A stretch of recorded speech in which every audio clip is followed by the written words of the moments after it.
Hello everybody, I am doctor Syed Mujahid here. बहुत सारे parents हमारे पास आते हैं वैक्सीन को लेके। वैक्सीन के बारे में इतने सारे डाउट्स होते हैं कि डॉक्टर साहब वैक्सीन कौन सा लगाएं, गवर्नमेंट लगाएं कि प्राइवेट लगाएं, ऑप्शनल लगाएं कि मैंडेटरी लगाएं, पेनलेस लगाएं कि पेनफुल लगाएं, इम्यूनिटी इसकी कम नहीं तो हो जाएगी, इम्यूनिटी कहीं बढ़ तो नहीं जाएगी, लगाने से क्या होगा, नहीं लगाने से क्या होगा, वगैरह वगैरह वगैरह। Today in this brief video मैं आपकी ये सारे डाउट्स क्लियर करने वाला हूं। सो नंबर 1, गवर्नमेंट के लगाएं कि प्राइवेट के लगाएं। सी गवर्नमेंट जो वैक्सीनेशन शेड्यूल रेकमेंड करता है उसे नेशनल इम्यूनाइजेशन प्रोग्राम कहते हैं या फिर यूनिवर्सल इम्यूनाइजेशन प्रोग्राम, जिसमें एट बर्थ बीसीजी का लगता है, फिर हेपेटाइटिस बी जॉन्डिस का लगता है, फिर ओरल पोलियो दिया जाता है, फिर 6 वीक्स, 10 वीक्स, 14 वीक्स में डीपीटी, निमोनिया और रोटावायरस के वैक्सीन लगते हैं, फिर 9 मंथ्स में एमआर, मीजल्स और रूबेला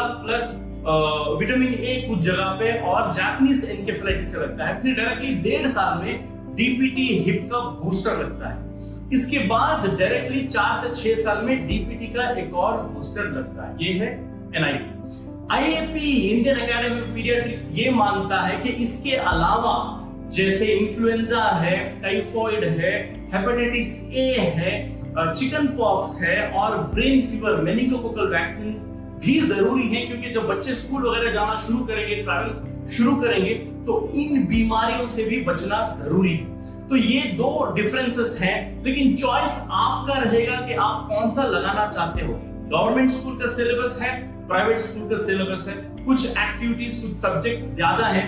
ये डिसीजन सिर्फ पेरेंट्स का रहेगा, आप कितना प्रोटेक्शन बच्चों को देना चाहते हो। नंबर 2 जो है ऑप्शनल वैक्सीन्स, मैंडेटरी वैक्सीन्स।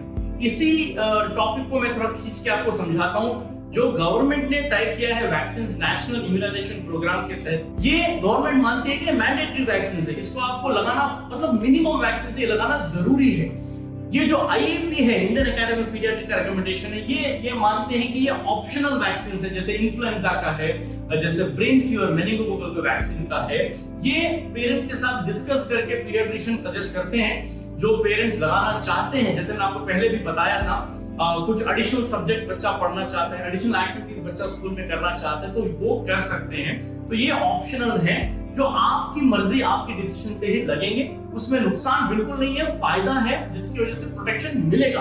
अगर आप नहीं चाहते कि मैं वो एक्स्ट्रा प्रोटेक्शन मुझे नहीं देना है या फिर मुझे फर्क नहीं पड़ता है, तो आपकी मर्जी रहेगी। तो तीसरा पॉइंट है पेनलेस लगाएं कि पेनफुल लगाएं। देखिए, ये पेनलेस पेनफुल का डिफरेंस सारे वैक्सीन में नहीं है, सिर्फ डीपीटी सेटअप जो वैक्सीन हैं उसमें आपको ये पेनफुल पेनलेस का डिफरेंस ऑप्शन मिलेगा। जैसे 6 वीक्स, 10 वीक्स, 14 वीक्स में जो वैक्सीन लगता है डीपीटी हिप वाला, उसमें 2 वैक्सीन कंपोनेंट्स आते हैं, 2 वैक्सीनेशंस आते हैं। One is called as acellular vaccine which is painless, other one is called as whole cell vaccine which is painful. ज्यादा गहराई में नहीं जाऊंगा। पेनफुल वैक्सीन में थोड़ा दर्द, बुखार, गांठ आने के चांसेस ज्यादा रहेंगे। पेनलेस वैक्सीन में बुखार, दर्द आने के चांसेस कम रहेंगे। और दूसरा डिफरेंस बताऊं तो कॉस्ट का रहेगा, जो 30 to 50% डिफरेंस रहेगा पेनफुल और पेनलेस वैक्सीन में। तीसरा, अगर आप ये जानना चाहते हैं कि प्रोटेक्शन इम्यूनिटी कैसा है, दोनों में ऑलमोस्ट लगभग सेम इम्यूनिटी, सेम प्रोटेक्शन मिलेगा, तो उसका टेंशन लेने की जरूरत नहीं है। आप कोई भी वैक्सीन ऑप्ट कर सकते हैं। ध्यान ये रखिए, अगर आपने पेनलेस से शुरू किया है तो पेनलेस कंटिन्यू कीजिए, पेनफुल वैक्सीन दे रहे हैं तो पेनफुल वैक्सीन कंटिन्यू कर सकते हैं। फोर्थ कंसर्न इज, डॉक्टर साहब क्या वैक्सीनेशन से मेरे बेटे की इम्यूनिटी कम तो नहीं हो जाएगी? वैक्सीनेशन से किसी की भी इम्यूनिटी कम नहीं होती है। और ये भी बता दो, वैक्सीनेशन से किसी भी की इम्यूनिटी, जनरल इम्यूनिटी बढ़ नहीं जाती है।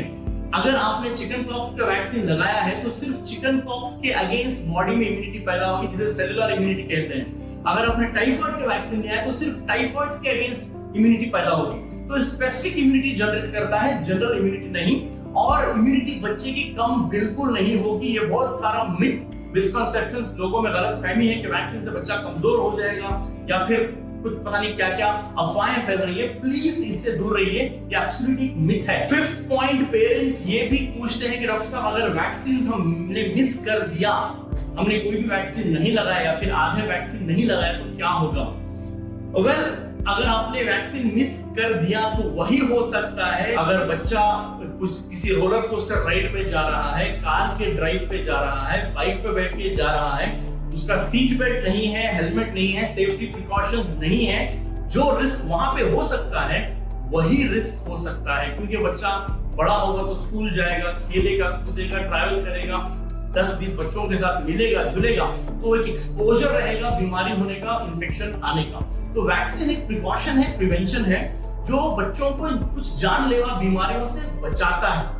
ये डिसीजन पेरेंट्स का है कि आप कितना प्रोटेक्शन अपने बच्चे को देना चाहते हैं, ना इसमें गवर्नमेंट का कोई कंपल्शन, ना किसी डॉक्टर का कंपल्शन है। हाँ, डेफिनेटली आप अपने पीडियाट्रिशियन से फर्दर डिस्कशन कर सकते हैं, आपके बच्चे के एज के हिसाब से वैक्सीनेशन कौन से मिसिंग है, कौन से लगवाना है, क्योंकि कुछ बच्चों में जो वैक्सीनेशन मिस हो चुके हैं, अगर बच्चा 5 साल का है, 7 साल का है, 10 साल का है, तो उनके लिए अलग से एक वैक्सीनेशन शेड्यूल आता है अकॉर्डिंग टू द वैक्सीन्स ही और शी हैज मिस्ड।